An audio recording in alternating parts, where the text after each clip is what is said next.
Good morning, friends. I'm Amanda. Welcome to the Happy Homestead, and today is Wednesday, August 30th. Do you know what that means? That means this is the 30th day in a row that we have been putting something up, whether it be fermenting, freeze drying, dehydrating, canning, freezing, cheese making. We did all kinds of things in these last 30 days. So, well, we did 29 days. Today's day 30. Today, I need a quick win, and sometimes you do too. What that means is you're pressed for time. There's a lot going on with work and kids, and you've got obligations, right? Nobody's immune to the busyness and the pressures of everyday life. And sometimes you just need that quick win. Well, I'm here to give it to you today. That's today for me. I'm gonna make some pie crusts. I don't have any pie crusts in the freezer, and I haven't made any in probably 6 months, so we haven't had a pie in a while. But I really wanna make a tomato pie. I'm hoping to make a tomato pie maybe tomorrow for dinner. If I do, I will do my best to share that with you. But I need to make some pie crusts. So I have a recipe here. I will link it down below. I've printed this out. This is Becky from Acre Homestead, her flaky pie crust recipe. This is gonna be the first time I'm using her recipe and trying it out. And each recipe makes 2 crusts. So I am actually doing this twice so I can get 4 total. If this turns out well, then this might be my keeper recipe to go forward with keeping those pie crusts in the freezer. It's so simple, it's gonna be fast. I'm using a food processor here to help cut in the butter. And so already in here I have 2.5 cups flour, 1 teaspoon salt, and 2 tablespoons of sugar. I'm gonna be cutting in 8 ounces, 1 cup of cold butter. First, I'm just gonna mix this together.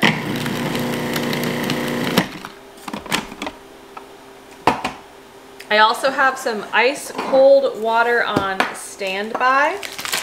And by the way, you can use a pastry cutter. You do not have to use a food processor.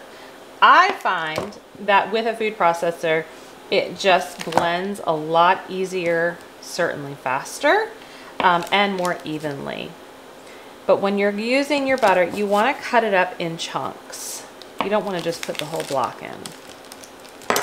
And then just kind of throw the chunks in. And you know it's all incorporated when your flour mixture almost looks like sand.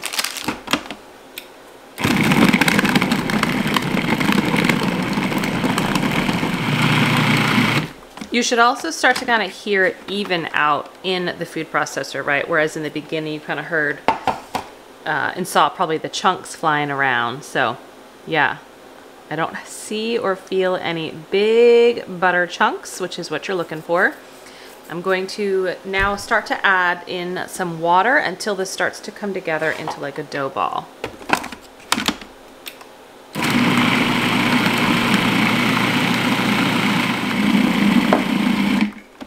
You add it in very slowly, and you're basically looking to see if your dough will stay together, right, like this.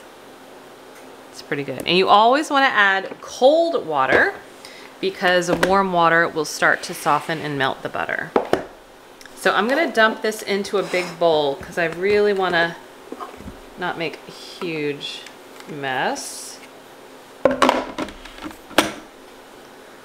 And make sure that we are at the right consistency. It should come together in a mass that I then can divide into 2. Still feels a tiny bit crumbly to me. I'm just going to add the smallest amount here. So now I'm going to shape it so I can get it into 2 and then put it in discs and wrap it in plastic wrap.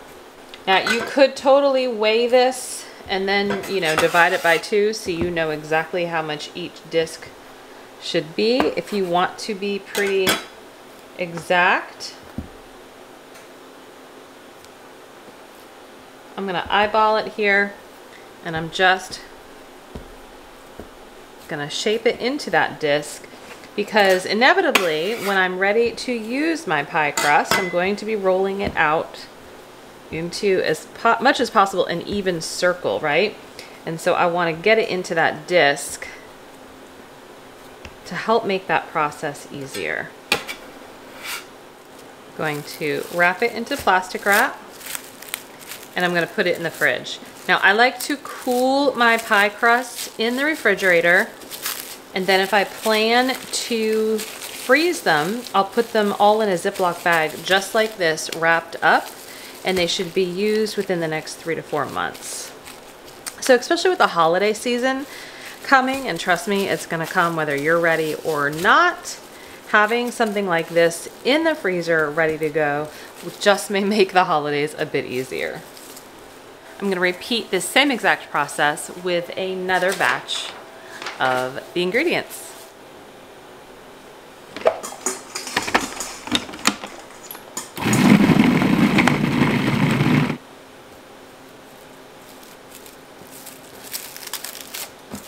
Four pie crusts going in the fridge, 3 of them eventually going in the freezer.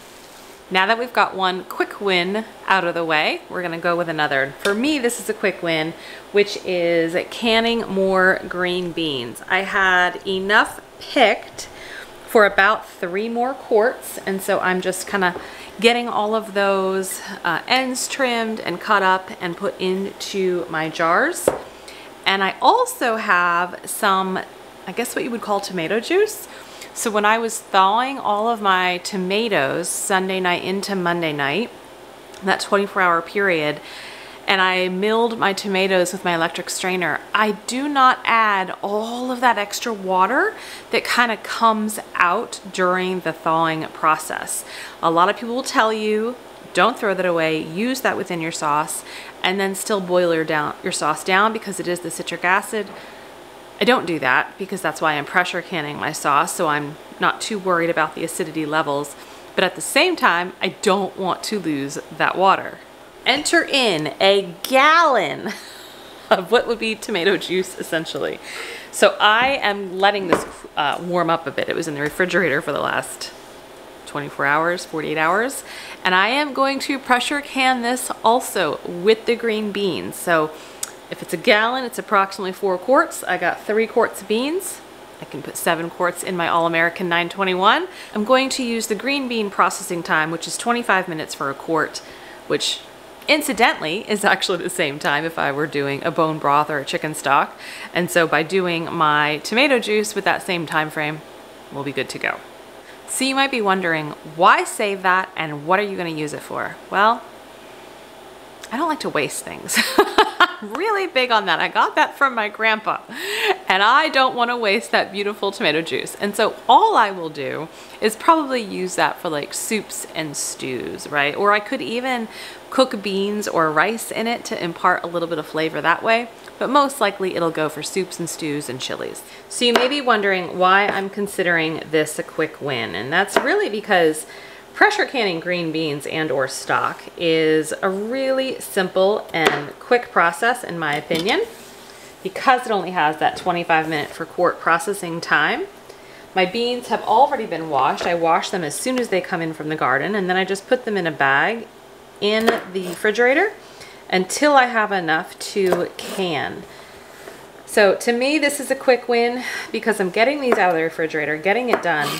But I'm also doing double duty here by getting 2 things canned and out of the refrigerator that can be used later on.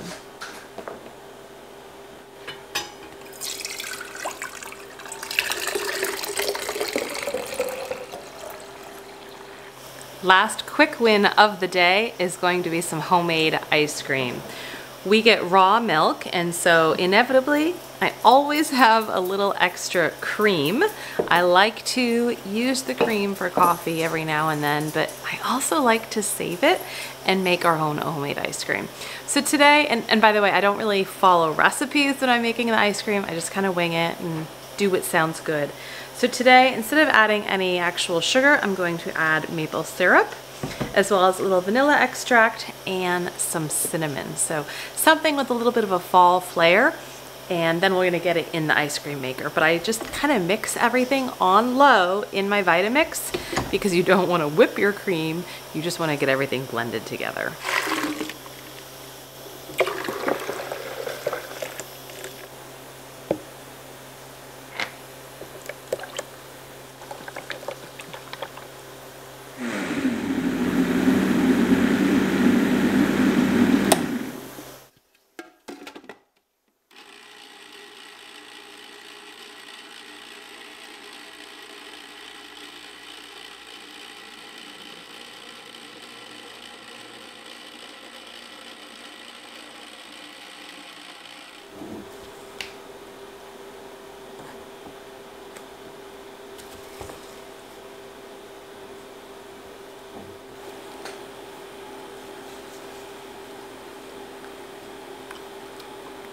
Yep.